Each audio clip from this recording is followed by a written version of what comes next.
شروع اللہ کے نام سے جو بڑا مہربان نہایت رحم کرنے والا ہے۔ اے لوگو، یاد رکھنا، جو شخص فجر کی نماز کے بعد اس وظیفے کو کرے گا، 10 بار اللہ کے اس نام کا ورد کرے گا، اس وظیفے کو ہر غریب سے غریب تر بھی کرے گا، تو اللہ کے کرم سے اس کا نصیب کھل جائے گا۔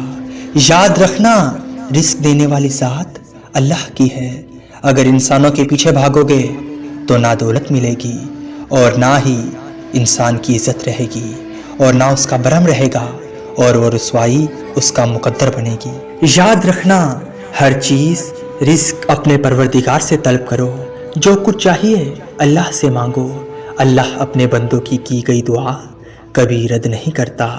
یاد رکھنا،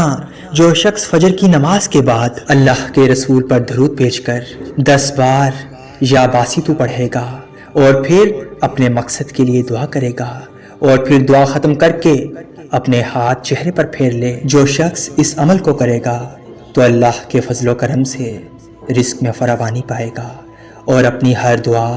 اللہ کے دربار قبول پائے گا، اپنی ہر دعا اللہ کے دربار قبول پائے گا، اللہ کے دربار قبول پائے گا۔